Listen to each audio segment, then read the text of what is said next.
What's up, party people? Happy Thursday. Wow. What a fast week we've had. Road trip tomorrow. We'll let everybody jump in here, and we're going to be talking about obedience, what real obedience to Christ is, and how most people actually aren't obedient to Christ. And we're going to unpack that today. This is another one of those messages that, like, what's up, Steve? Another one of those messages where, like, once you're exposed to it, you're exposed to it. You can't ignore it anymore. Drop in the chat, guys, where you guys are tuning in from. We're going to get cranking in like 2 minutes here. So drop in the chat where you're tuning in from. And yeah, we got a fun time. I do have a hard stop at like 6:50 because we have our private client community call. But I'm super excited to pour into you guys as always. As always, let's get this thing cranking. Where are you guys tuning in from? Steve, I know where Steve's at. Nobody's North Carolina. I know where Ma's at too. How cool is that photo today? I sent you guys. I think is so cool. That day is forever magical. Memphis, Tennessee. Is that Memphis? Chicago, the Windy City. Unfollow. You can unfollow me, you silly goose. You think you don't have to have obedience, dude? You're a silly goose, dude. Guess what, bro? This dude said, this is funny. Obedience, yikes, not my faith. It's more about love. Unfollow. Guess what love does, guys? Love as a byproduct will create obedience, my friend. You have a flawed perspective on obedience. You think it's something that you work for. Quite literally, it's a byproduct of love and receiving the gift of love from God. I think that's one of the biggest misconceptions. And if you're here today and you call yourself a follower of Christ and you think for some reason you don't owe yourself to be obedient to God, well, you also don't understand love, right? If you love your partner, if you love your wife, if you love your girlfriend, boyfriend, wouldn't you be obedient to him, right? Wouldn't you be respectful to him? It's quite literally a byproduct of that, you know? So a lot of people hear that stuff and all of a sudden you're going to think works, and you just have a flawed perspective on it. And I'm sorry you do. Also, you could all go ahead and follow me right now. That's not going to change anything that I do in my life. But if you hang out and you don't listen with your emotions, you might just learn something. So we're going to be talking about obedience, guys, and what that really looks like. Full transparency before we get this message rocking and rolling. It's one of those messages that once you're exposed to, you're exposed to. All right. So we are going to get going. Let me see here. I'm going to record this as a podcast in like 2 seconds. So I'm going to get my coffee first, my little setup. We good? Thank you so much. Welcome. And the Tigger cup. Cheers. Cheers. Let's do this thing. All right. This will be fun. Home. We're going to record.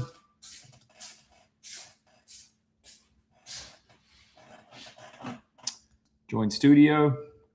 And let's party. I'll take questions at the end. Thank you, Ma. I love it too. It's awesome. Welcome to episode 9 of the Kingdom First podcast, or at least I hope it's episode 9. If not, hopefully I can edit that out. But today we're going to be talking about obedience under pressure and why most Christians think they're obedient, but they're not. And here's what I really want to unpack today is this thought of being obedient, right? Because I think most people walk around and they think they're being obedient to God. But then when their obedience costs them something, they start to back away, right? And that has to be said multiple times because you actually don't obedience Christ in words. Because it's convenient, and if it fits your schedule, that's no obedience. That's just agreement with your lifestyle. And tonight, once again, is one of those messages that we're going to expose fake obedience. And it's another one of those messages, like I said before we got started today, is once you're exposed to this, you can't be unexposed, right? Obedience is not doing what God says when it makes sense. I'm going to say that again. Obedience is not doing what God says when it makes sense to you. Obedience is doing what God says when it does not make sense to you. Obedience is not emotional. It's not convenient, and it's dang sure not conditional on your lifestyle and the current life that you're living. We'll look at a little bit of scripture here. Luke 6:46 says, "Why do you call me Lord and not do what I say?" Right? And I think here's what we all have to understand is you can sing to him, you can post your scriptures, you can talk about them, you can be in the worship team at church, you could be serving at your church, but still be living in complete disobedience to him. And here's the scary part about disobedience with God is you know that you're being disobedient. I don't know if you are, right? I know if I'm being disobedient to the Lord behind closed doors, but people will often try to sweep that under the rug, right? Because you think like there's some secrecy or something, but at the end of the day, God knows your heart and God knows the things that you're not stepping into, right? And I really think calling God our Lord without obedience is delusion, right? If we're not actively expressing obedience to following Christ, it's like spiritual delusion. Somebody jumped on here earlier and was complaining already that I'm talking about obedience and said, "Isn't this just about love?" Newsflash, you silly geese, okay? If you love someone, don't you think you would be obedient to them? We got Lucy in the chat dropping some fire. Lucy, if we love someone, don't we think we would respect them? If we love someone, don't we think we'd be obedient to them? This is not about works. It's about the byproduct of love, right? There's these two camps in following Christ, and honestly, both of them make me sick. And we want to try to like fall in the middle ground, right? There's one camp that just goes around and says, well, it's all about love and forgiveness, and you can do whatever you want. It's the extreme grace crowd, right? And then there's the other side of the swing there, and it's performance, do more, do not sin, work harder, right? And neither one of those are right, and we should be trying to fall somewhere in the middle of both of those, right? And when we talk about obedience, right, the test for obedience, you guys can write this down, is pressure, right? God will never test your obedience in comfort. He has to test it in pressure, right? Genesis 20:22 is talking about Abraham to sacrifice Isaac, right? This is the best story for obedience, if you ask me, right? God tells Abraham to sacrifice Isaac. There's an amazing movie called My Only Son that walks through this whole story. But Isaac is this very promise that he waited years for, right? The thing that he prayed for, right? And God gave it to Abraham, then asked him to give it back, right? And obedience is proven, guys, when God asks you to release something that you prayed for, right? Like if you were to receive a gift from God and you're like, wow, this is everything that I wanted and God wanted that thing back, can you be obedient enough to give it back, right? If we go into Genesis 22:12, it says, now I know that you fear God. And here's what we must understand is God did not say, now I see your worship. He said, now I know your obedience, right? The story of Abraham and Isaac is, to me, the most beautiful story of obedience when something costs. And for those of you that don't know, we'll give you a little quick Cliff Notes version of it. Is God is calling Abraham to sacrifice his son, right? And up until this last moment, right, his son does not know that he's going to be the sacrifice. So they go across all this country, walk all this way, and they're like, yeah, I gotta go sacrifice something for the Lord. And the son is like, man, where's the sacrifice at? And Abraham has to tell him at the last minute, like, you're the sacrifice. So they both literally go up to the mountaintop, and the son is literally carrying the wood that they're going to have the sacrificial burning on, that he's going to be laid upon, right? And at the very last moment, right before Abraham is about to take his son's life, God spares his son. And it was a test of obedience, right? And it wasn't even a test of their obedience. Like God needed Abraham and Isaac to know that they were all in. This is really important to understand here, because God already knew their faith, right? God already knew what was going to happen. He's all sovereign. He's all knowing. God needed them to understand, like, wow, we are all in for you, God, right? I mean, how many people here right now would take your son up to a mountaintop and go to sacrifice him because God gave you a command to, right? That's terrifying to even think about. But the reason I want to paint the picture and set the stage for you guys, there's a lot of people listening right now that God's asking you to sacrifice something. God's calling you into a season of obedience, and you're holding on so tightly to your own thoughts, emotions, and what you think should be, and not giving that thing to God. And realistically, when we look at this story of Abraham and Isaac, It should give you a lot of peace and be like, man, well, thank God I don't have to take my son up there. Man, thank God I don't have to take my dog up there, who is my son, and sacrifice him, right? That would be terrible, right? And this should give you a strong perspective on whatever it is that God's asking you to release, because chances are it's not flesh, right? Chances are it's not your kid. I hope and pray not, right? And we must really have some type of perspective to give us weight to whatever big decision that we need to set, right? And if we unpack this even more, what true obedience looks like, guess who sets the standard for that? Jesus does, right? And this is what real obedience looks like at the highest level, right? It looks like pressure, it looks like pain, and it looks like surrender. In Luke 22:42, it says, Father, if it is your will, take this cup away from me. Nevertheless, not my will, but yours be done.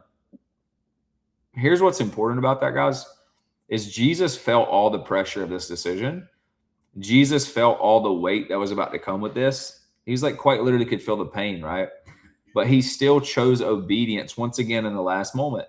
And this last moment, he was like a lot of us would be like, I really don't want to do this, God. Could you find somebody else? Is that cool? Could we find somebody else to do this? Right? Jesus found himself in a certain position just like that, and he still chose obedience, right?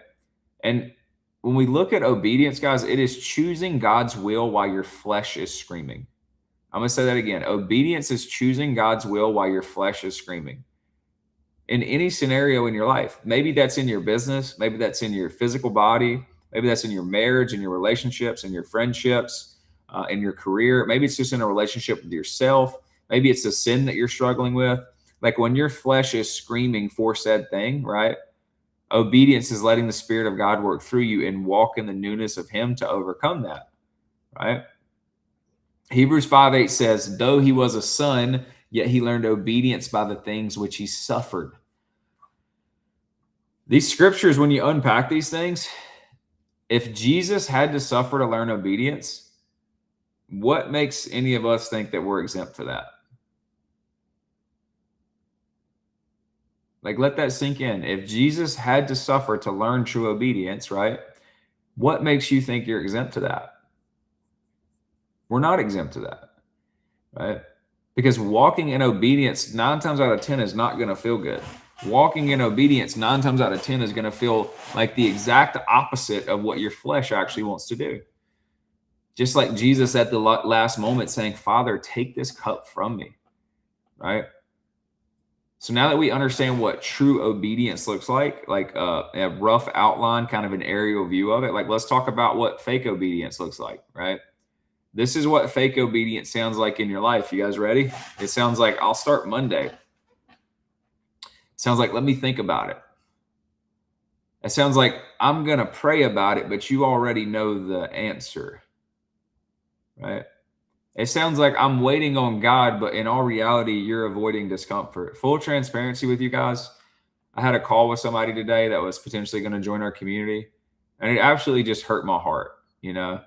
And it hurt my heart for a couple of reasons, but one really big reason, something that breaks my heart, is when people use God as a scapegoat, right? When people say like, I need to pray about this, knowing good and well, if God was sitting there right in front of you, he'd probably want to flick you on the back of the ear and be like, what do you pray about? What? Pray about what you know you need to do by the gospel message that I've already given you. Right? It hurts my heart, man. I think it does because like God is my most important relationship in my life, and God, the very thing that helped me walk through all the darkness in my life up until this point, right? And it's unfortunate that so many people use him as a scapegoat, and that's what fake obedience looks like at the core level. Oh, I need to pray about this thing, knowing good and well you know the answer, right? Hey, something else that frustrates me is like I'm waiting on God, but you're just not doing anything, you know? Like, guys, the way I like to think about walking through life with God is I'm in like a rowboat and God's the captain and he's like pointing, like, hey, I need you to go west. I got to row the freaking boat. What is rowing the boat? Rowing the boat is making decisions. Rowing the boat is making choices. Do you guys know what making a decision is? It means to cut off something else, to decide, right? That's what walking with Christ looks like. He doesn't have a magic wand, guys. He's not making your decisions for you. He's going to open and close doors, but you have to open and walk through the door. You have to pull the door shut, right? He's the one telling you to close the door. You have to do it, right? So if you find yourself always saying things like, I need to think about it, I need to pray about it, I'll start Monday. Here's something else about that for those of you that say, like, I need to pray about it. I want you to ask yourselves a question, okay? And I challenged my team with this the other day. When's the last time you spent 20 minutes plus praying? Like, honestly, when is the last time you have spent 20 minutes plus praying? And I know, like, life gets super chaotic, it gets super busy. I run a business, like, I understand, right? I'm pulled in a million different directions every single day. This is why I think the value of early wake ups is so crucial, right? I think our prayer time and our intimacy with Christ is the most important thing in our entire lives. And it's unfortunate that all of us will sometimes put it off, right? We'll shorten things up. Hey, I was running today. I had a 4-mile run today, and I was thinking about tomorrow morning. We have to leave really early. And I was like, I'll do like 2 miles a day and 2 miles in the morning. And I was like, well, that 2 miles in the morning actually is going to cut into like some alone time with God. Because if we want to leave at a specific time, I can get up to that. But almost, I was like, I almost made that decision, right? As you're not waiting on God, all right? Chances are a lot of the things that you go around and say that you're praying about, right? Shout out to you, Lucy. Yes, send me, that's what I'm talking about. Send me a DM that says Kingdom if you guys are interested in joining our community. But guys, more often than not, if you're saying I'm praying about things or I'm waiting on God, I want to challenge your heart more than anything. Are you really? Or are you just making excuses? Or are you just using God as a scapegoat? And here's the thing, like, I actually told Carolyn this today, because I guess she could tell, like, after this call, like, I was just kind of, I was like, dang, I was just bummed. Like, I wasn't sad. I was just bummed out it bums me out, just because I care about people so much. And it comes back to that point, though, of like using God as a scapegoat. That's the thing that bums me out the most. Like, I don't even like saying that word out loud, because it breaks my heart to know how much God loves us, and that how much of us get so lost in life. And you're just like, I'm going to blame this on God.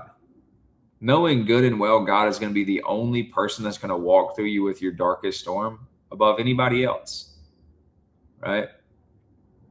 But people often forget that so quickly. And you're like, oh, now I got an opportunity to use God as a scapegoat. And here's the thing, like, I shouldn't even concern myself with it.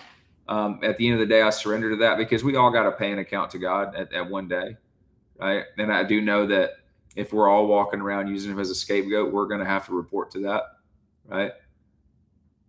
And sometimes I think about the look on his face, like, to know that feeling, to know that somebody that loves you so deeply, that will walk with you through any storm, the only thing that actually gives you peace, right? To know that you use him as an excuse for your lack of discipline, for your lack of obedience, and for the lack of the things that you're actually supposed to do in your life, so you can avoid your discomfort in your life, right? I think the other thing about obedience we have to all keep in mind, guys, is delayed obedience is disobedience. Point blank, period. Right? If God is calling you into making a decision and you keep putting it off, that is disobedience. I'm going to tell you guys a story. I was in a relationship years ago, not a godly relationship. And in my old office, at my old house years ago, I had an altar set up. I had an altar set up with a cross, and I spent a lot of time there every single morning. I used to get up at 3:30, and man, I poured my heart out to God every morning. And there was this period of time through 6 months when I would ask God about this relationship, and he would literally, it was instantly, as soon as I would pray to him, he's like, leave. You have to go. You have to go. And I would literally beg God, and I'm like, God, there's got to be another way, please. Because I knew what this was going to do to the other people involved, because I didn't want to hurt people. I mean, straight up, right? I'm just going to be honest. I was willing to sacrifice my happiness in a relationship if I could just kind of smooth that over. And I would have probably went to my grave like that. But my Father loves me enough to tell me that he has something waiting for me on the other side of that, right? 6 months to the day, right? You have to go, son. God would literally not give me anything else. Every prayer was dormant on that. And he was just like, I don't know what else you're asking for. Like, there's not another way. You got in this relationship. You're a changed person now. You have to cut. You have to change. You have to pivot, right? Had the hard conversation. Everything blew up. For some of you guys that know my story, I was homeless for a short amount of time, and I had to live out of my gym because of this situation. Man, I grew so much spiritually during that season. It's not even funny, right? 2 weeks after that, I got a call from one of my mentors and got blessed with an opportunity to preach to their men's group. And I did that for 2+ years. I actually just wrapped it up, and it was this beautiful story that I want to share with you guys, that if you guys are being disobedient right now and there's something that you need to do in life, I just want you to know God's literally waiting on the other side of that with like the gift of your life, right? And your fear and your disobedience is keeping you stuck from what he's trying to give you, man. Because I don't know a lot, but I know God blesses obedience, right? But the unfortunate part of that is, guys, is people will hear that and they're like, well, being homeless for a couple of weeks doesn't sound like blessed. Having your whole town talk about you doesn't sound like being blessed. But to me, behind the scenes, I was reading the book of Job. I was getting up at 3:30. I was getting more jacked. I was growing my business. I was growing closer to God. I was helping more people. Like, from the outside looking in, it didn't look like I was blessed. But internally, man, dude, I was unstoppable, right? I'll never forget blowing up that air mattress every night, literally rolling my stuff out of my office because the office was so small. And the air mattress filled up the whole office. And I'll just never forget. I blow up the air mattress, toss my Bible on the bed. There's nothing there but me and my Bible. I put my phone in the other room and I would just read. And I would read and I'd pray and I'd fall asleep with my Bible on my chest. And the next morning at 3:30, I'm up praying, reading, go walk out in my gym, train, and start the day. It would have been nice if I had a shower, but you got to do what you got to do. So that was the blessing, though. That was the gift that God had for me on the other side. I had nothing else to go to, And I just encourage you guys. I know there's people on this call or listening to this podcast right now that there's something knocking on your heart that you need to give up, whether it's a drug, whether it's a medication, whether it's a relationship, whether it's a food, whether it's lust, whether it's just any sin in general. But God's like begging you to like give this thing up. And you keep holding on to it because you think you can't survive without it. I just want you to know from my own life that like there's something really beautiful waiting on the other side of that. And it's also important for all of us to remember that like there's more obedience required as we walk with Christ. And I truly know in my heart and soul, guys, the level of your leadership in the kingdom will dictate the level of sacrifice and obedience that God's going to call you into. Not because he's punishing you, but because there has to be less of you. I think about as we prepare for this next baptism ceremony, this next event that's coming up, like there has to be less of Trey. Fully prepared. I'm getting married in a month. There has to be less of me, right? And the beautiful part about that is, guys, is like that obedience, less of you, more of him. Dude, that's the best life to live, right? The best life to live, to know that you don't have to walk in a room anymore and think that like you need to be the big shot. It's like, it's all good, right? But that comes from obedience, that comes from death to self, that comes from whatever God's calling you into. Hey, everybody here, I want you to know God's waiting to wring your heart out. He's not going to do it. He's like, you got to let him in, right? Because he could change all this at the snap of his fingers, dude. He wants to know that you love him enough that you're like, hey, God, here's my heart. I know it's freaking dirty. Just do what you need to do with it. People don't want to do that, though, because you're going to get exposed. And I don't care how long you've been following Christ. You keep doing that every day, you are going to get exposed. You will. And then you start to get prepared for it, right? Like I'm fully prepared for the next 4 weeks of my life to be exposed and for you guys to get a front row seat at what God does to my heart, because you're going to see the fruit of that, right? We'll jump back into some of the stuff I had planned out, but I think something else that we have to keep in mind, guys, is 1 Samuel 15:22. It says to obey is better than sacrifice. And here's the thing, guys, is God does not want your extras, okay? God wants your yes, right? Please write this down. You cannot obey God and still hold on to what he told you to release. The human brain will try to justify anything, right? People try to do it all the time with like marijuana. It's a God came from the earth. God came from the earth. The Bible talks about plants and herbs, right? It's disobedience at the end of the day. The fact that you're asking the question is the problem, right? And that's what we need to always understand. That's amazing. Whoever dropped that comment. Thank you so much. That means the world to me. But we have to keep that in mind, guys. You're always going to try to justify things, right? Which is why you need mentors, coaches. And the guys, when I say that, the best mentor in the world is the Holy Spirit, right? But there's a lot of steps to get to that level. When you start receiving things from him, it's like, man, if you have a good coach in your life and then you abide by the Holy Spirit, you're unstoppable, freaking unstoppable, right? The Bible is very clear too about finding godly people in your life to be around, right? Finding godly leaders, ones that are dropping their ego, ones that are submitting to Christ, and you see them change along the way, right? You cannot obey God and still hold on to what he told you to release, guys. I think everybody needs to keep in mind too, this isn't like some theory, right? This is your actual life. The food you keep going back to, the sin you keep justifying, the discipline you keep avoiding. And here's the big one, guys. The calling you keep delaying. I talk to people every day, man. This is what bums me out. I talk to people every day that I see such a huge calling on their life.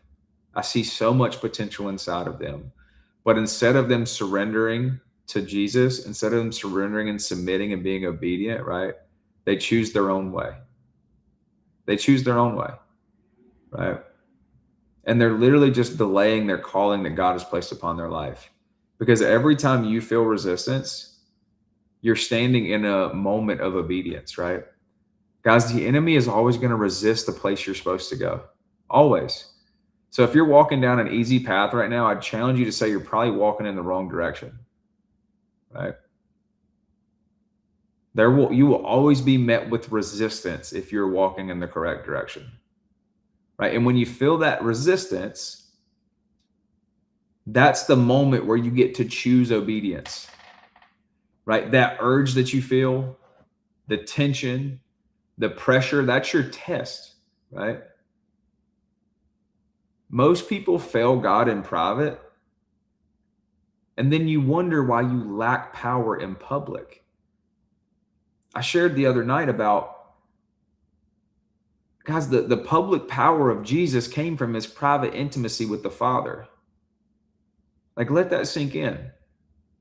Jesus was the Son. Jesus was God in the flesh, and he spent so much time alone with God. And then he would go out and he'd perform miracles. He'd do all these things. He'd preach these sermons and these beautiful things, right? Most people are doing the opposite. Your lives are a wreck behind closed doors, and you wonder why you're not confident, why you have no power in public, why you can't show up and speak the way you want to speak. You wonder why you get around people who are living this life and you feel insecure without them saying anything, and they're still loving on you. It's not because you're a bad person. It's because behind closed doors, you are living out of alignment and integrity with God. And I'm telling you right now, if you want to set yourselves up for a terrible life, for a life of torture and torment, it is to live in misalignment, right? Misalignment is disobedience. Obedience is alignment in whatever God is calling you into in your life. And I think the thing that a lot of people miss is there's a lot of normal general things that God's calling us all into, right? Not because I said so, but because of the gospel message. Let's just talk about our body for a second. Everybody here is required to take care of their body. No, that does not mean you have to have a six-pack. No, that does not mean you have to run 100-mile races. No, that does not mean you need to run marathons or do bodybuilding shows or do powerlifting competitions. But it means out of love for the Father and obedience to the gospel message, we take care of our bodies. It means that we move a little bit and we try not to eat processed food every day. We eat some proteins, fruits, and vegetables. It really doesn't have to be any more serious than that. Now, me, I think it's awesome if you got a six pack. I think it's awesome if you're jacked. God does not care about that in the slightest degree, right? That is Trey's brain. He does care if you're making a conscious effort to take care of yourself, right? God does care if you're serving people and creating in this world, right? So many people are stuck in this consumption state and not creating state. There are simple things that are required for us as obedience as the body of believers, but there are also personal things to you that you know, if you hear this message, you're like, dang, there's something I need to give up. I was speaking to somebody that I potentially may get baptized in a couple weeks. And they made this statement. They said, I don't feel like I need to get baptized. And I stopped them. I said, I want to pause you real quick. Baptism's not about you. And their eyes got real big. Like, it's about Jesus. So like you already have a flawed perspective. Getting baptized is not about what you feel like. If God is calling you into baptism, it is about dying more to yourself and lifting up the kingdom of heaven. That thought, that sentence prior to that is disobedience in and of itself, right? And I don't say that to say that I'm better than anybody. I say that that's why we have conversations with people who are walking the walk, so we can help call it out of one another, so we can help call each other up to the next level. A couple of things that I want to wrap up here on this obedience conversation. Obedience produces the most powerful fruit possible, guys. Okay. Because obedience under pressure will build something. And the thing that it builds is it builds authority, it builds discipline, and it builds trust with God and trust with yourself. It also builds spiritual power. Yes, there's spiritual power you can carry around in this world. Some of you guys right now are talking like, this dude is weird. I am weird, right? But there is spiritual power as a fruit of your obedience under pressure, right? And I think we all have to keep this in mind, is that God is not going to anoint your potential, right? But God will 100% anoint your proven obedience, right? Not from a works perspective. I'm like, oh, my child loves me enough, right, to come into agreement with me. Because at the end of the day, when you submit and surrender to him, he's the one who does the work, right? Works are a byproduct of faith, not something you force. Works are a byproduct of love. Works are a byproduct of grace. The whole faith without works is dead conversation, right? People get that so twisted. It's not out here doing and achieving more, right? It's about doing less for you and more for the kingdom. And he gives you access to that as soon as you stop trying to hold on to things yourself. As soon as you start being obedient to him and giving up the things that he's asking you to give up. As soon as you start walking in alignment. I had shared this Instagram story. I was up a little later last night. I just can't express to you guys the things that I've walked through in my life. I mean, I'm just going to say the last 5 years. The message that I've taught and preached for the last 5 years has been alignment. Like, no matter what's going on in your life, get your butt up early, read your Bible, pray, and journal. No matter what. Exercise, no matter what. Eat healthy, no matter what. And serve people. I truly know deep down in my heart and soul, if you do those things, you have nothing to worry about. Zero. I know God is going to bless that. And it might not be the blessing that you're hoping to receive. It might not be as quickly as you want to receive it. But that is where everything else in the world will fall apart. That's where you just start to not focus on anything else. Like, I'm in alignment. I'm doing the things. Right?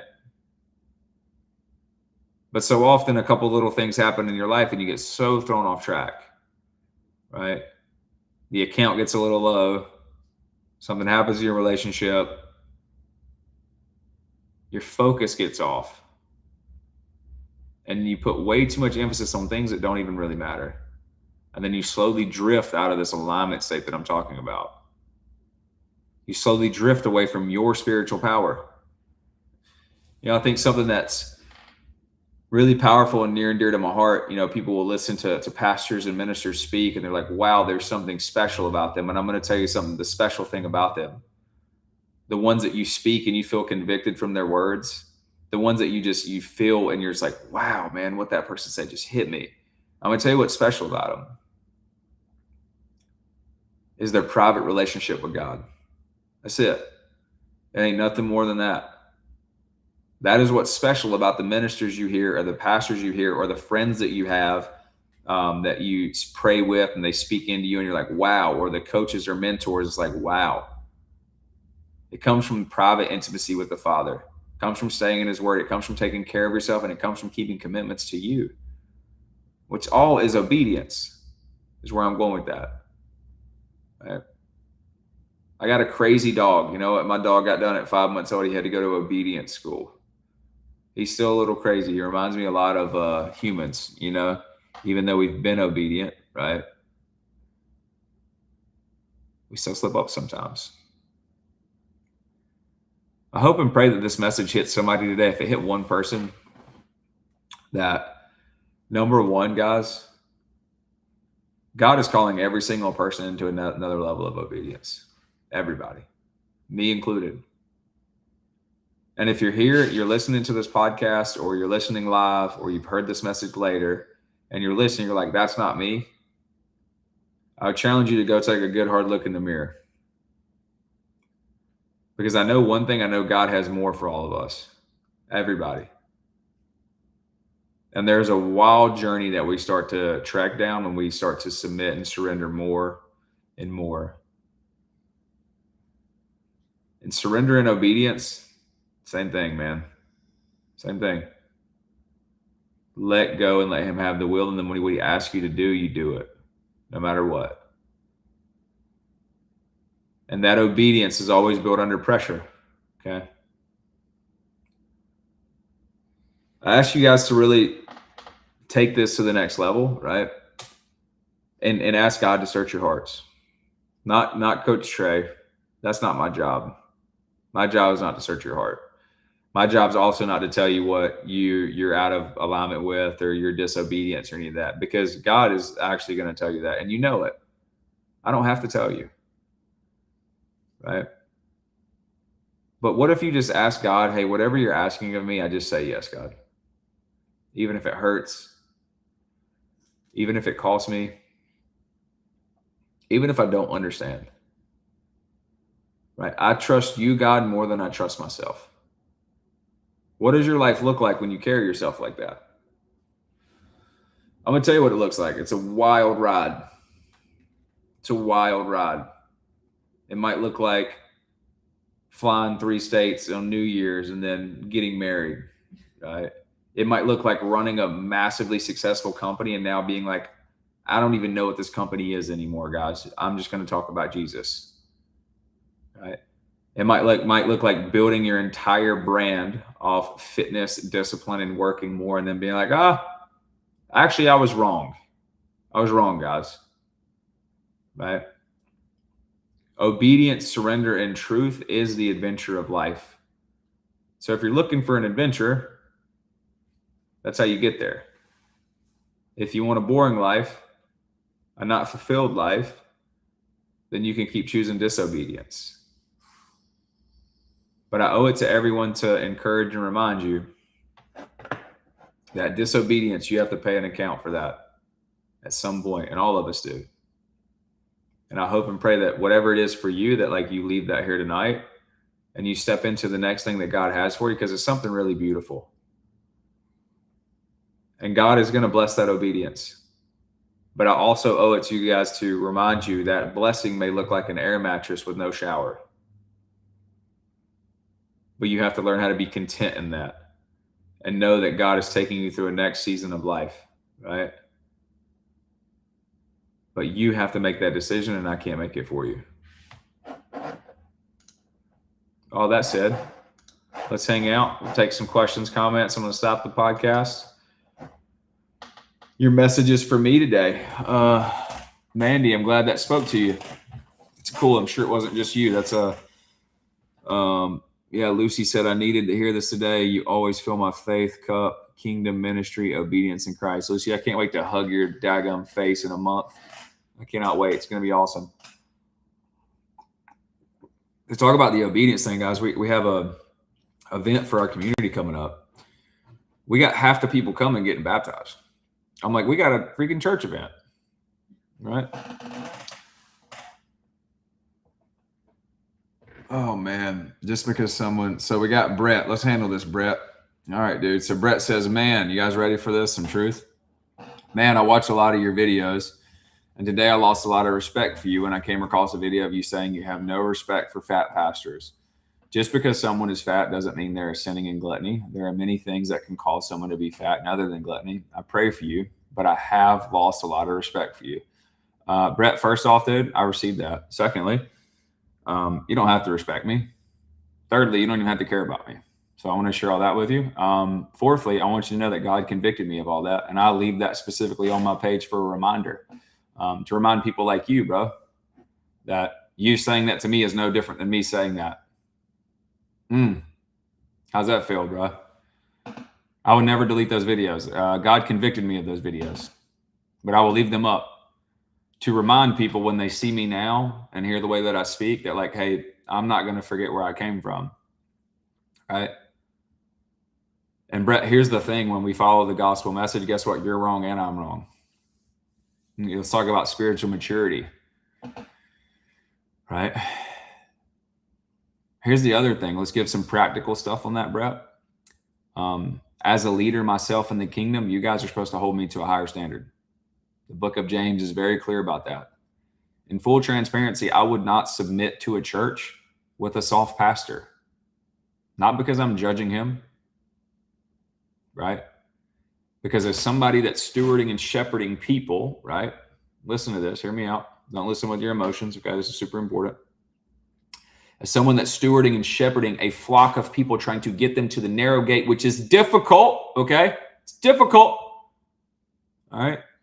For wide is the gate that many enter, narrow is the gate that many never find.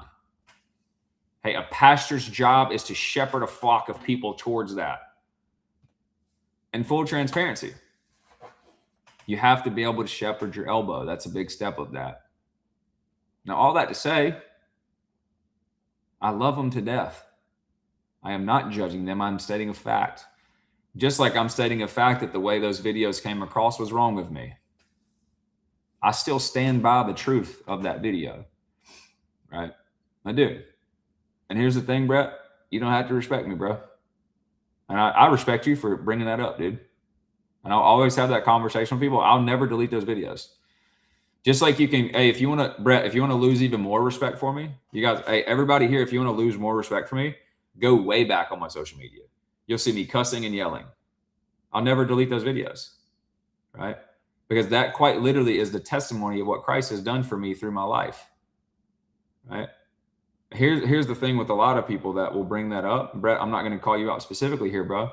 We like to pick up and throw stones, and you guys like to hide all your skeletons. You can go look at all mine. They're freaking out there. My social media is a living, breathing testimony of Christ. Yo, there's videos on my YouTube channel you can go run back of me talking about how Jesus is not the answer. Isn't that wild? You guys want to lose respect for me? Go watch all that. Because if you lose respect for me, you're viewing it without seeing the transformation of Christ that came through my life, right? And here's the thing, right?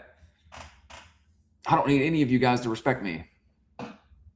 What a beautiful life to live, that you actually fear God and not the judgment of man, right? So Brett, thank you for that comment, bro. And here's the other thing, bro. If you just want to lose all respect for me, go way back on my social media, bro. Go way back. It's all there. Everything I'm telling you right now is there, and I will never delete it, ever. Because I want people to go look, I want people to go see that and be like, dude, the way Trey acts now, there is no way he changed that on his own. Anybody that's known me in my life, dude, they're like, this is freaking insane. People that don't believe in Jesus and seen what's happened in my life, they're like, I don't know what happened to Trey, but something happened. And it is what it is, right? Also share that with you guys as well. Guys, please keep in mind, if I say something out of alignment, God gets me, okay? I just want y'all to know that. And it freaking hurts, dude.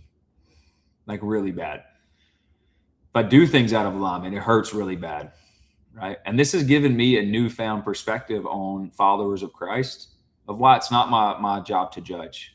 Because if you're truly following Jesus, Jesus is going to convict the crap out of you, and it's going to hurt way worse than anything I could have ever said to you. I'm actually so glad that you brought that to my attention, Brett. I really am. I hope you're still in this room. But it is important, because what people will like to do is say, oh, well, look at what you said 3 months ago. You're a bad person. Interesting. Brett, I'm sure you've never done anything out of alignment in your life, huh? Is that right? Yeah, Tina literally is in this group right now. I will say I've seen the old Trey, and this new Trey is a blessing to so many people. He is truthful and speaks the word. I love you, right? If people didn't see the old, they just think I haven't always been like this, man. Hey, you know what's funny? 4 weeks from now, I will be different. Freaking wild to think about, right? Oh my God, Sarah, dude, Brett, do you respect the Apostle Paul? Sarah, thank you for throwing that in there, right? Oh my God, that's such a powerful point, Sarah. Thank you for throwing that in the chat on Instagram.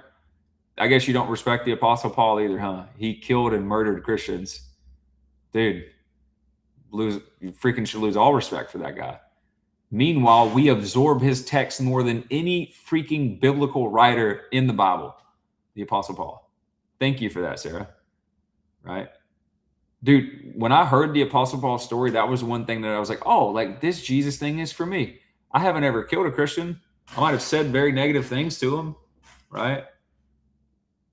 Brett, I hope you're here receiving this message, bro. And I hope you know that I love you, dude. Like, and just to double all this down is like, yeah, dude, I'm not here for you to respect me. Honestly, there's a lot of people that follow me. I'm not here for any of you guys to respect me. My only job is to help you guys get closer to following Christ. I'm fully submitted to that in my life. If I'm not doing that, I'm not doing my job. I know that's my orders here on this earth. And I'm also human, and I'm going to fall short. But I do got to bounce in a few minutes, guys, for our private call. If anybody wants to join our community, send me a DM that says Kingdom. I literally have 0 calls available on my calendar. It's so booked. The fact that I'm actually going to work this Sunday, which I have not done in quite a while. So keep that in mind. And yeah, if anybody would like to see more of my testimony in Christ and you've listened to my story, go scroll all the way back on my social media. It's freaking cringy. And I'm so proud to see what Jesus has done through me in my life, Super freaking cool. Super cool, So please do that. I got like Chrissy just dropped in here. I was talking to Chrissy today about just the transformation of the community, this submission to Jesus, right? Of the radical change, the divine change, the change that human can't change, It's super good. Sarah, thank you for dropping that in there too. That was freaking, that was really good. That was good. That was a better answer than me. I was answering that with my brain. I should have answered that with the gospel. There you go. I'm freaking flawed, What a powerful thing though. Yeah, it's funny. Yeah, I'll give you guys, if you guys just want to do something fun and be like, wow, you guys want to see the power of Jesus. I got like almost 3,000 posts on my social media. Go all the way back. You'll see me on there cussing. You'll see me on there talking about probably God's not real. There's definitely a YouTube video on my YouTube channel about me talking literally angry that people say Jesus is the answer. Now, if you guys ask me a question, I literally just told Carolyn the other day, I'm like, God's actually the answer for everything. Like, isn't it that wild, right? And once again, I'll never delete it because I want all you guys to know how broken I freaking was in my life, right? Just like some of these podcasts, I'll probably look back on and be like, man, I could have said that a little differently. Here's the other unfortunate part about the human psyche. I've had so many positive comments through this live, and I focused on this negative one, but hopefully it was something for people to learn from. Brett, you still here, bro? Or did you bounce out? Or did you say you're hate and roll, bro? Because I freaking love you, dude. Love you, dude. Anybody else got any questions, comments, or concerns? I got like 3 minutes before I got to bounce. This was fun. This was fun.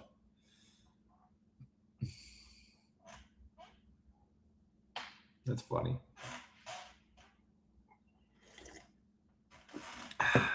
Growth is the coolest thing ever, man. It really is. Growth is so cool. Transformation is so cool. So cool. Nobody got anything? Everybody good? Everybody good? People are going to literally be scrolling back now. And always, Lucy, I can guarantee one thing. I'm going to be honest. Sometimes my honesty does not come out the way I intend for it to. But like I said, me and God are working on that.